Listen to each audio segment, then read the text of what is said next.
Une aiguille s'approche de la Terre à la vitesse de la lumière. Une aiguille. Sérieusement. Ce n'est pas grave, si? Eh bien, malheureusement, c'est un gros problème.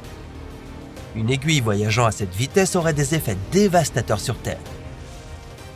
Mais pourquoi? Quel genre de destruction cette toute petite aiguille pourrait-elle causer? Et dans quel scénario cela serait-il possible? Voici et si, et nous nous demandons ce qui se passerait si une aiguille frappait la Terre à la vitesse de la lumière. Je vais être honnête, il y a des mauvaises nouvelles, mais aussi des bonnes. Je vais tout vous raconter. Mais d'abord, laissez-moi vous expliquer ce qu'est exactement la vitesse de la lumière. La vitesse de la lumière est la vitesse à laquelle la lumière se déplace. Et dans l'espace vide, elle a toujours la même vitesse. Inutile de se soucier de la traînée ou de la résistance de l'air. Elle peut faire 7,5 fois le tour de la Terre en 1 seconde. Si vous voyagiez à la vitesse de la lumière, vous iriez très, très vite. Ce n'est pas étonnant. Mais à quelle vitesse iriez-vous? Prenons un de mes voyages préférés. Destination la Lune. Elle se trouve à 386 400 km de la Terre. Un vaisseau spatial met environ 3 jours ou 69 heures pour y arriver. Mais si vous voyagiez à la vitesse de la lumière, cela ne prendrait que 1,3 secondes. Vous arriveriez à destination en un clin d'œil. Comment ça se fait? Parce que vous voyageriez à 300 000 km/s. L'objet le plus rapide jamais fabriqué par les humains est la sonde solaire Parker de la NASA, et elle ne va qu'à 635 000 km/h. C'est déjà rapide, mais rien à voir avec la vitesse de la lumière. C'est la vitesse la plus rapide qui existe dans l'univers connu. Rien ne peut aller plus vite. Et c'est là que les bonnes nouvelles interviennent dans notre scénario. Il est quasiment impossible qu'une aiguille ne voyage à cette vitesse. Prenons la théorie de la relativité d'Einstein pour comprendre pourquoi. Selon sa théorie, lorsque la vitesse d'un objet approche celle de la lumière, sa masse augmente. Et puis, ce qui est encore plus fou, le temps ralentit. Plus la masse d'un objet augmente, plus il faut d'énergie pour l'accélérer. Il devient donc de plus en plus difficile de pousser l'objet à la vitesse de la lumière. En gros, il faudra avoir une quantité infinie d'énergie pour que cela se produise. Mais imaginons qu'une civilisation extraterrestre avancée ait résolu une grande partie de ce problème de physique. Au lieu de faire voyager une aiguille à 100% de la vitesse de la lumière, ils ont réussi à la propulser à 99,9% de cette vitesse. Einstein serait impressionné. D'accord, mais que se passerait-il? Évidemment, cette aiguille est minuscule comparée à la Terre. Inutile de tenter d'afficher tous les zéros nécessaires pour illustrer cette différence de taille. Ça ne passerait même pas sur votre écran. Mais vous voyez l'idée. Et en raison de sa grande vitesse, elle transporte une énorme quantité d'énergie cinétique. Un peu comme une balle de pistolet.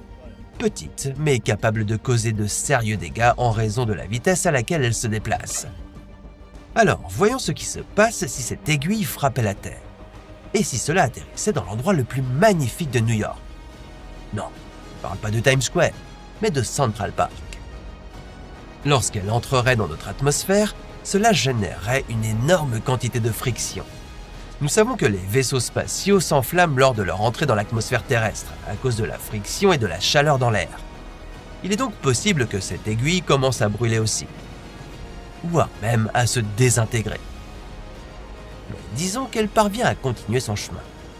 Cette petite aiguille enflammée frapperait le parc avec une explosion massive. L'impact libérerait une quantité importante d'énergie qui rayonnerait sous forme de chaleur, de lumière et d'une onde de choc massive. Selon une estimation, l'énergie libérée serait plus de 100 fois supérieure à la quantité d'énergie d'une bombe nucléaire. Les arbres, l'herbe, les personnes dans le parc seraient brûlés vifs par la chaleur intense de l'explosion. Les gratte-ciel autour de Central Park et plus loin dans New York s'effondreraient comme des tours Jenga qui s'écroulent. Des incendies se déclencheraient partout et tout commencerait à brûler. L'explosion elle-même créerait une boule de feu géante et une onde de choc qui se propagerait par vagues.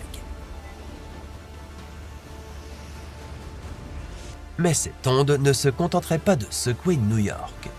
Elle serait assez puissante pour toucher les États voisins comme le New Jersey. Le sol tremblerait sous nos pieds. L'énergie libérée serait équivalente à celle d'un tremblement de terre de magnitude 7,3 sur l'échelle de Richter. Et c'est déjà arrivé. En 1906, un séisme de magnitude 7,9 a frappé San Francisco, détruisant plus de 28 000 bâtiments et causant la mort de plus de 700 personnes. L'impact de l'aiguille sur la Terre provoquerait-il des destructions dans le monde entier? Il existe un scénario où cela pourrait arriver, mais nous y reviendrons plus tard. Il est également possible que les dégâts causés soient limités à la zone d'impact et aux alentours. Et si vous viviez à l'autre bout du globe, vous seriez chanceux et éviteriez ces conséquences désastreuses. Voilà donc ce qui se passerait si cette aiguille frappait la Terre. Et les résultats sont assez dévastateurs. Mais que se passerait-il si cette aiguille plongeait dans l'océan à la vitesse de la lumière? L'impact soulèverait une énorme masse d'eau dans les airs. L'énergie cinétique de l'aiguille exploserait dans l'océan, créant un raz-de-marée. Cela déclencherait-il un tsunami? Rappelons-nous que les scientifiques estiment que cette aiguille dégagerait autant d'énergie qu'une bombe nucléaire, soit plus de 1 mégatonne de TNT. Cela ne passerait pas inaperçu. En 1946, lors de l'essai Baker, une bombe nucléaire de 23 kilotonnes a explosé sous l'eau. Cela a créé un panache d'eau atteignant 2 km de hauteur. Les vagues proches de l'explosion atteignaient jusqu'à 30 mètres de haut.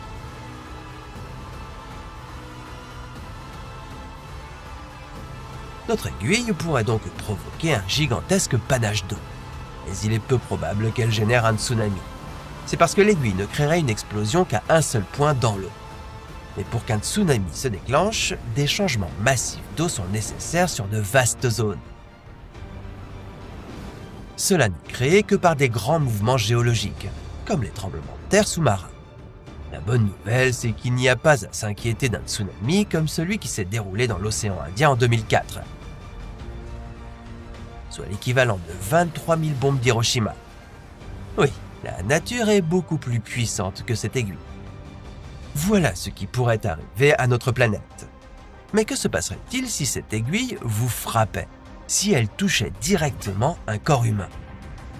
Dans ce cas, les mauvaises nouvelles sont infinies, puisque vous seriez la première victime à absorber cette quantité massive d'énergie cinétique. Mais la bonne nouvelle, c'est que vous mourriez instantanément. Si rapidement que vous ne ressentiriez probablement rien du tout. Et vous n'auriez pas à subir toutes les conséquences dévastatrices qui suivraient pour ceux qui survivraient à l'impact. Maintenant, il y a une quatrième possibilité qui pourrait avoir des conséquences d'une portée considérable pour le monde entier. Et si l'aiguille atterrissait sur un volcan actif? Si cela arrivait, l'impact de l'aiguille créerait une ouverture, permettant à une énorme pression interne de se libérer. Cela perturberait le magma sous la surface et déclencherait une série d'éruptions volcaniques massives. Des éruptions volcaniques massives comme celle-ci pourraient entraîner une extinction sur Terre, comme c'est arrivé à plusieurs reprises sur Terre. L'éruption du Toba, il y a 74 000 années, a failli anéantir l'espèce humaine. Seuls 2 000 à 20 000 humains ont survécu à cette catastrophe et à ses conséquences. Les cendres volcaniques projetées dans l'atmosphère peuvent y rester pendant plus de 10 ans, bloquant la lumière du soleil, créant un hiver nucléaire. Avec les rayons du soleil bloqués, les températures baissent et les cultures meurent. Y aurait-il un moyen pour les humains de survivre à cette catastrophe?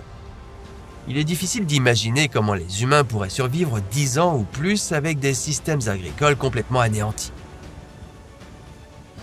Lorsque les plantes meurent, les animaux herbivores disparaissent également, et les carnivores situés en haut de la chaîne alimentaire n'ont plus de proie. La plupart des animaux disparaîtront donc à mesure que notre écosystème s'effondrerait. Mais il y a une lueur d'espoir.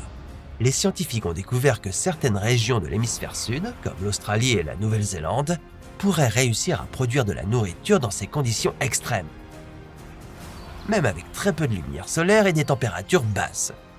Mais la triste vérité est que ces zones ne seraient pas en mesure de subvenir aux besoins de la population mondiale actuelle de 8 milliards de personnes. la majorité des humains disparaîtraient. Mais une petite minorité pourrait survivre. Un groupe d'humains qui, espérons-le, en ressortirait plus résistant et plus fort. Personnellement, je suis plutôt soulagé de savoir qu'il est quasiment impossible qu'une aiguille minuscule frappe la Terre à la vitesse de la lumière. Pour une fois, il est rassurant de se dire que nous sommes loin d'être capables de générer une énergie infinie. Et que nous ne connaissons pas non plus d'extraterrestres avancés capables de réaliser ce genre d'exploit. Mais même si nous parvenions à créer autant d'énergie, nous aurions beaucoup de choses plus intéressantes à faire avec.